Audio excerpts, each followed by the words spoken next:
the world's biggest spiritual festival, the Divine Dip at the Spiritual Sangam,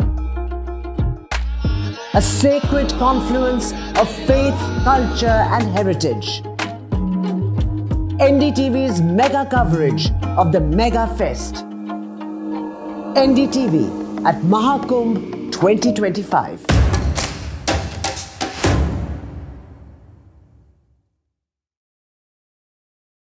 Well, I'm in Altadena. This is one of the worst hit areas. When disaster strikes, NDTV World brings you exclusive on-the-ground reports straight.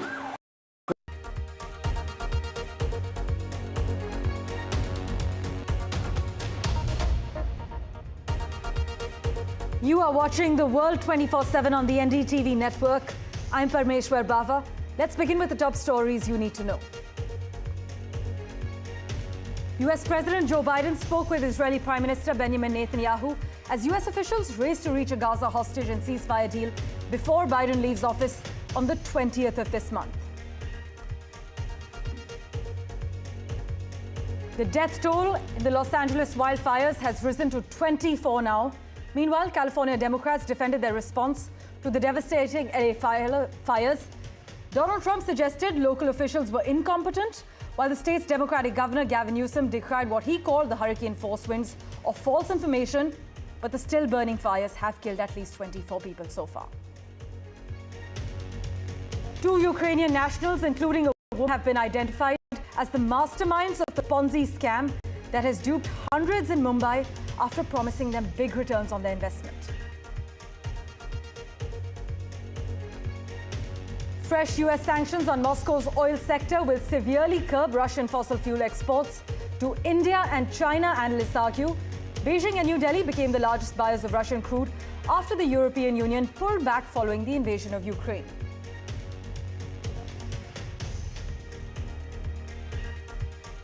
China and Britain restarted economic and financial talks after a 6-year hiatus during a visit by Britain's Treasury Chief to Beijing, as the UK's Labour government seeks to reset strained ties with the world's second largest economy.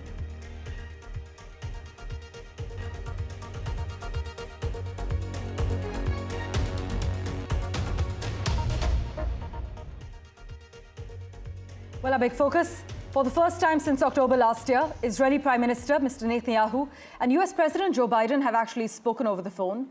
The US President spoke on Sunday with the Israeli Prime Minister, and he told him that he needs to put pressure on a hostage and ceasefire deal. US officials are racing to reach a Gaza hostage and ceasefire deal before Biden leaves office in a week on the 20th of January. And Biden and Netanyahu discussed efforts underway to reach a deal to halt the fighting in the Palestinian enclave and free the remaining hostages there. This is as per the White House official statement. So the US is pushing to reach an agreement before Donald Trump's inauguration, but division over Israel's future presence in Gaza threatens to once again derail these negotiations. Being very close still means very far. We are far. This is what Jake Sullivan has said, the US National Security Advisor. And if the negotiations fail, Israel, perhaps anticipating less resistance from Trump's administration, is expected to ramp up pressure on Hamas, including possibly further restricting aid to Gaza. And as you know, and as you're probably well aware, as we've covered, Trump has previously warned that all hell will break out if Hamas doesn't free hostages by the 20th of January without specifying what that would mean.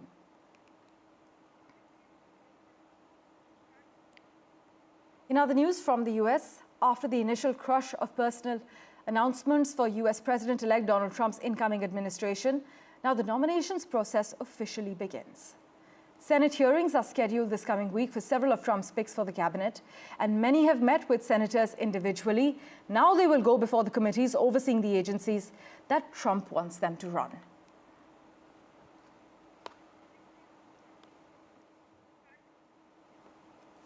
By the way, from world leaders to tech giants to business tycoons, the who's who across the globe is hoping for a pass to the January 20 event at the Capitol building in Washington, D.C., in which Donald Trump will be sworn in as the 47th President of the United States.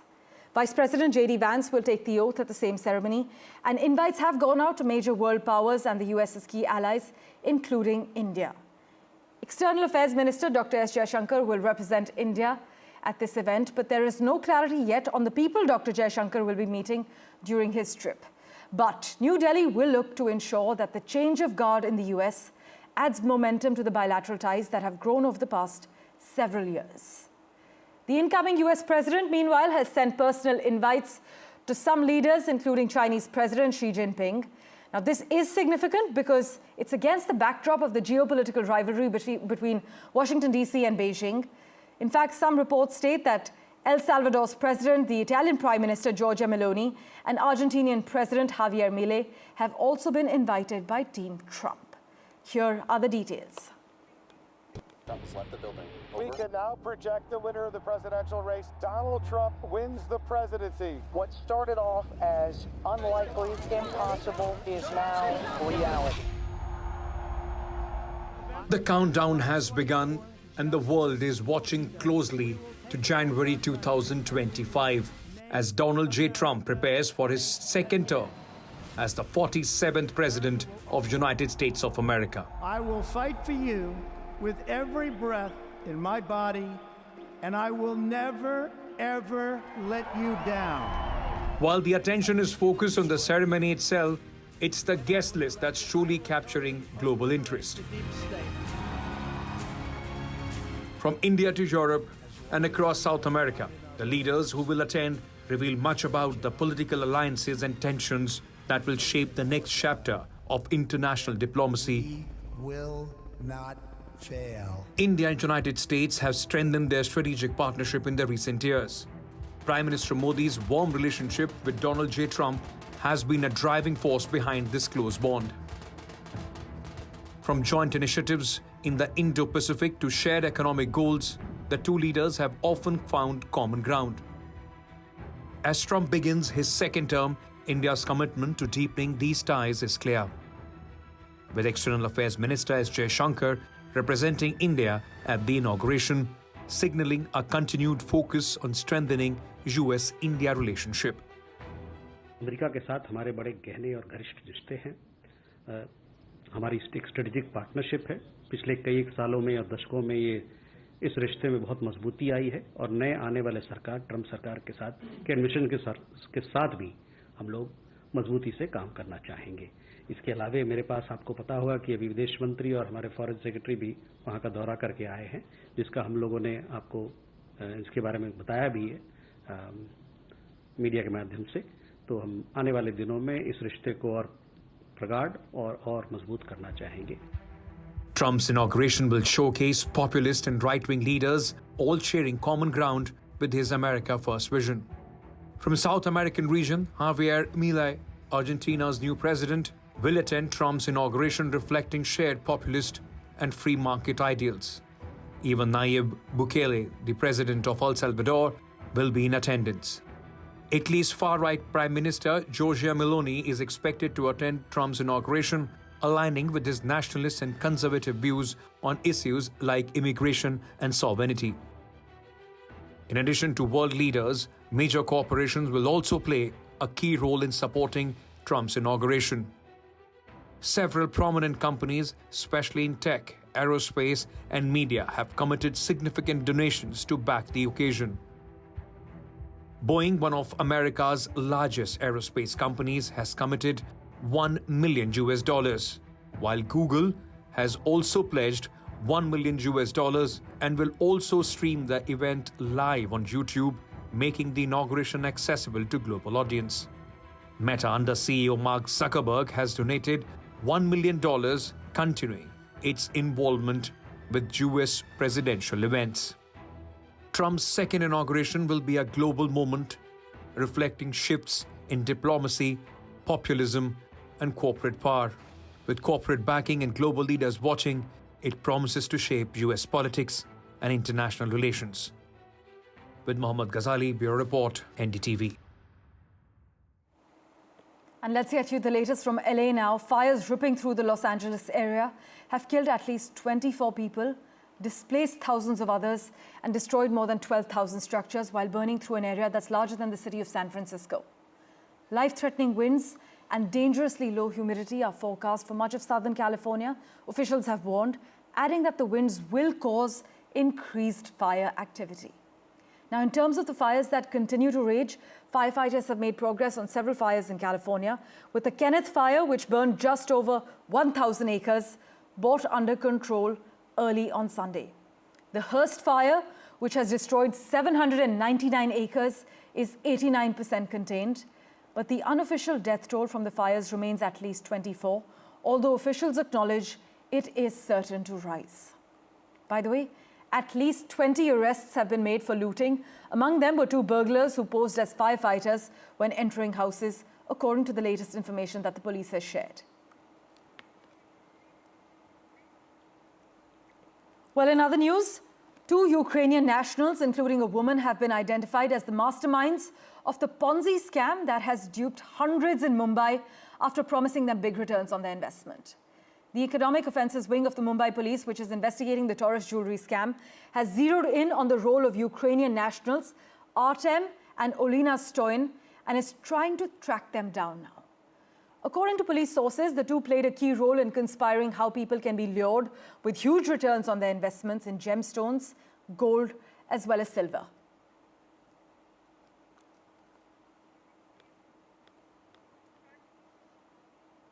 Meanwhile, Ukrainian President Volodymyr Zelensky said he was ready to hand over captured North Korean soldiers to Pyongyang in exchange for the return of Ukrainian prisoners of war held in Russia. Zelensky's offer came hours after South Korea's National Intelligence Service confirmed Ukraine's announcement from the previous day that it had captured 2 North Korean soldiers. In fact, in a post on X, Mr. Zelensky said Ukraine is ready to hand over Kim Jong-un's soldiers to him if he can organize their exchange for our warriors who are being held captive in Russia. The soldiers are the first captive North Koreans to survive. This is significant. If you look a little deeper, though, they represent a PR opportunity for Kyiv during a precarious moment for Ukraine as Donald Trump returns to the White House in 7 days.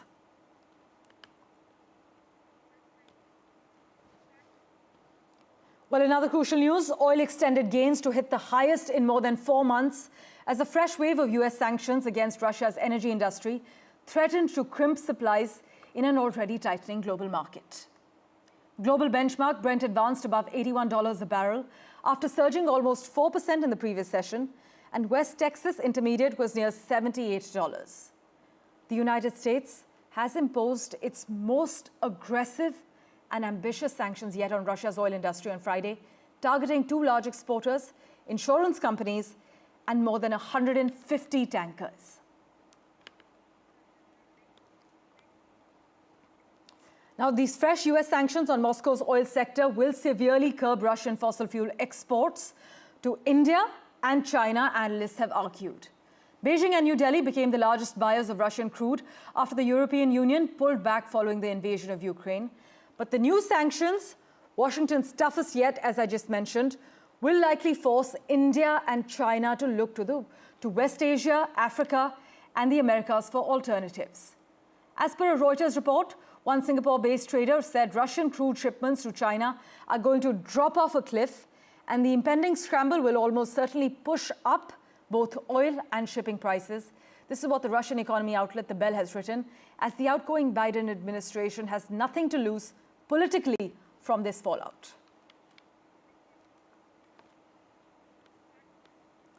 With that, let's get you an update from the neighborhood. Bangladesh's foreign ministry summoned Indian High Commissioner Pranay Verma over the border fencing dispute. This development came hours after Dhaka alleged that India was trying to construct fences at 5 locations along the Indo-Bangla border in violation of a bilateral agreement. But Mr. Verma was actually seen entering the ministry around 3 p.m. in the afternoon, and his meeting with Foreign Secretary Jashimuddin lasted approximately 45 minutes. For further clarity from Dhaka, we have with us at the moment Mohammad Kamruzaman. Thanks so much for joining us as always. Now, how serious is this current situation in your view? And do you think this marks a significant shift in the relationship between both our countries? Thank you very much for having me, and good morning. Actually, Bangladesh and India, you know that both countries share more than 4,000 land borders So this is one of the longest land boundaries between two countries across the world. So it's very significant for both countries. But problem is that India can build barbed fences, but not within the 150 years of zero lines or no man's land. So this is the allegation of Bangladesh. But according to the allegation of border guard Bangladesh, India is trying to build fence within the 150 years of zero line. So Bangladesh is opposing this, and the people across the border are also opposing this. And actually, Bangladeshi people are very much concerned about the civilian killings by Indian border security force. That is a problem for long. And you know that even during the regime of Sheikh Hasina, that is considered to be the most friendly relationship between Bangladesh and India. During Sheikh Hasina regime, even nearly 600 people, though India is claiming that they are trying to halt smuggling or illegal trading, but so many people, those who were killed by BSF, there are unarmed civilians, even children like Fulani.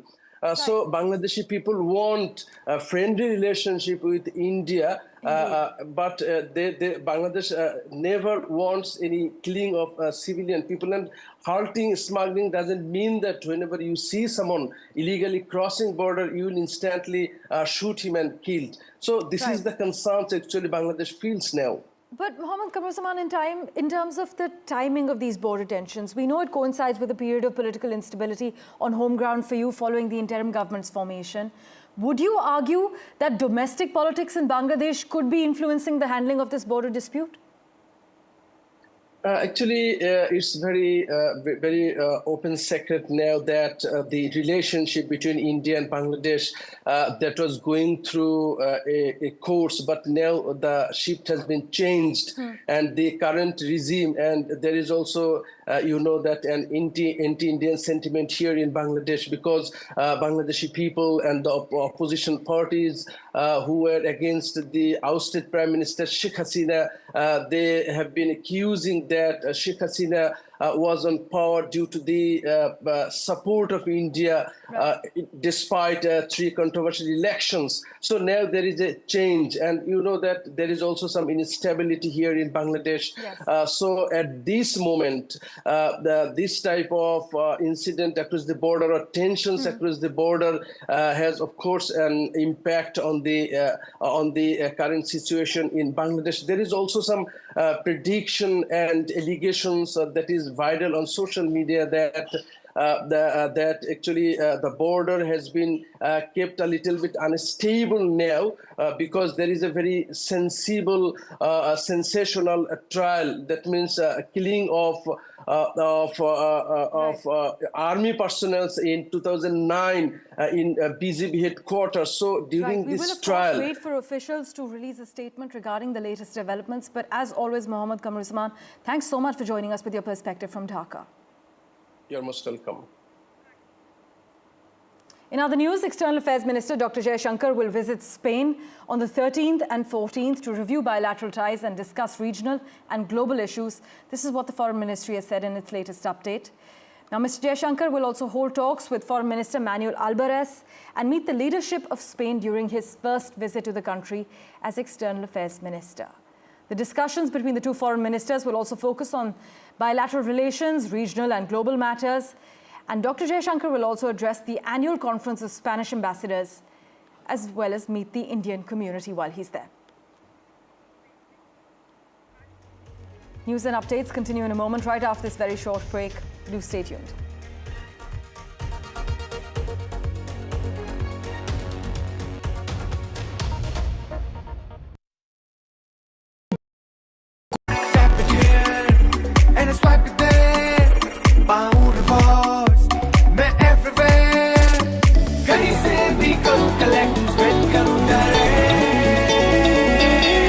Download any single ID partner app, link your card and earn reward with top brand. Get it free with single ID.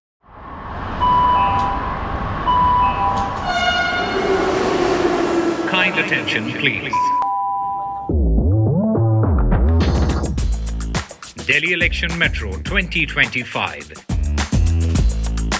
is arriving on people's platform. Please mind the gap. BJP or AAP, who will get to the Delhi Secretariat station? दरवाजे बाईं तरफ खुलेंगे. Who will Delhi voters open the victory doors for? And who will be shown the door? Can the BJP throw AAP's victory run off track? Or will it be Kejriwal's ticket to win again? Can Congress take the election metro to revival? We will track it all for you. Delhi's decision destination. Doors will open on the left. Stay tuned to NDTV for mega metro poll coverage.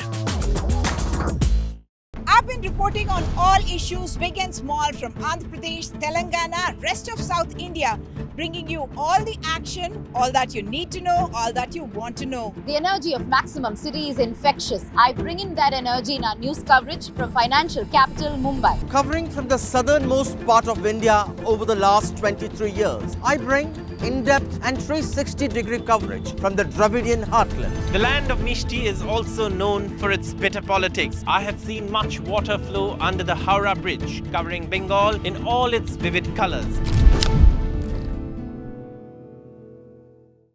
In today's interconnected world, India's voice is more crucial than ever. When India speaks, the world listens. At NDTV World, we are that voice, bringing you intelligent and insightful news from India and beyond. From geopolitics and diplomacy to economic shifts, migrations, tech disruptions, and the stories of our diaspora. We cover the news that shapes our global future. NDTV World, your new home for global news, is here.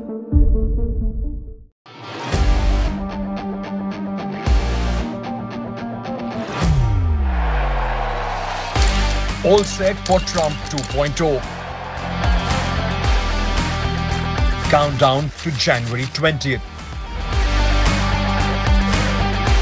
Terror shadow, visa wars. All the twists and turns. Tracking Trump takeover. Every day at 10:30 p.m. only on NDTV 24/7.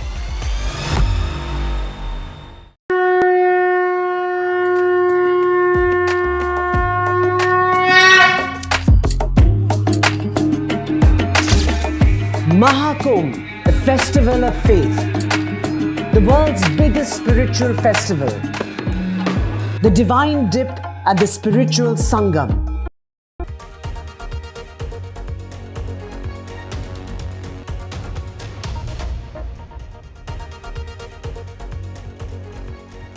Welcome back. Chinese health officials are claiming that the rate of infections with the flu-like HMPV in northern China is declining. The news comes amid some international concern over a potential pandemic, but concerns resurfaced in recent days over a surge in HMPV infections in northern China after images and videos circulated online of hospitals overrun as well as masked patients. Now, the World Health Organization said it has not received reports of unusual outbreaks in China or elsewhere, but experts say HMPV is unlike COVID-19. It has been around for decades and there is some built-in immunity to it. Most children are infected with the virus by the age of 5, is what experts say.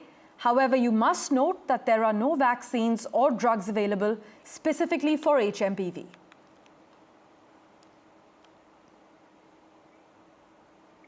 The other big story we're tracking, foreign ministers and top diplomats from Western and Middle Eastern countries met Syria's new foreign minister in the Saudi capital Riyadh at the first such regional meeting on Syria since Bashar al-Assad was ousted last month.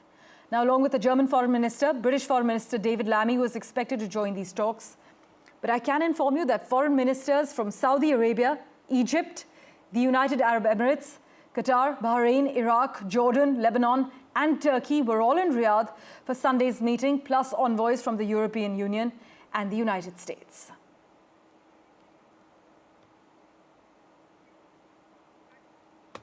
And in other news, embattled South Korean President Yoon Suk-yeol will reportedly not attend the first formal hearing of his impeachment trial this week due to concerns about his safety.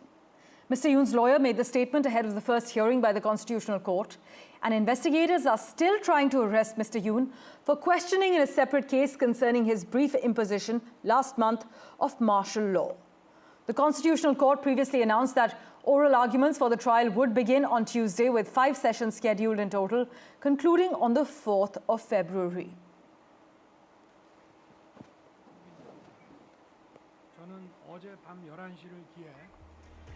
Thank you for investing your time in watching this edition of The World 24/7. As always, we'll keep tracking the latest updates for you.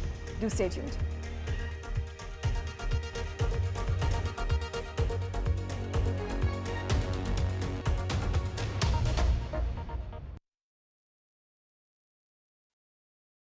Well, I'm in Altadena. This is one of the worst hit areas when disaster strikes. NDTV World brings you exclusive on-the-ground reports straight from the heart of the action. A neighborhood in Los Angeles that has been devastated by fire. I just received an emergency alert extreme, which has come on my phone. Stay tuned for NDTV World's in-depth coverage as we bring you the real stories from Los Angeles. This is the Altadena area, and there are still fires, and there's a lot of smoke in the area. These houses completely gutted. This is reporting that matters only on NDTV World.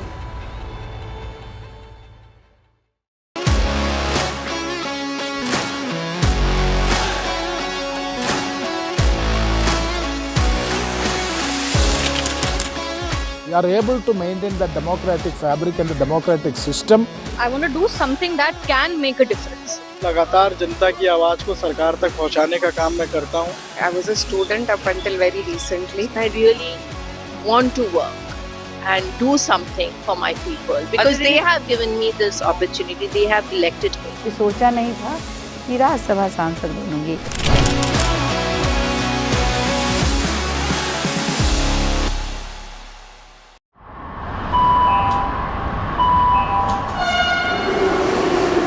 Kind attention, please.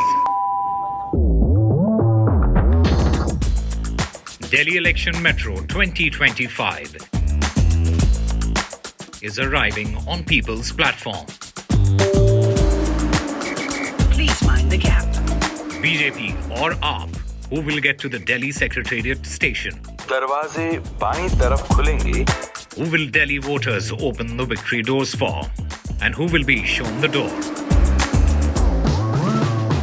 Can the BJP throw AAP's victory run off track? Or will it be Kejriwal's ticket to win again? Can Congress take the election metro to revival? We will track it all for you. Delhi's decision destination. Doors will open on the left. Stay tuned to NDTV for mega metro poll coverage.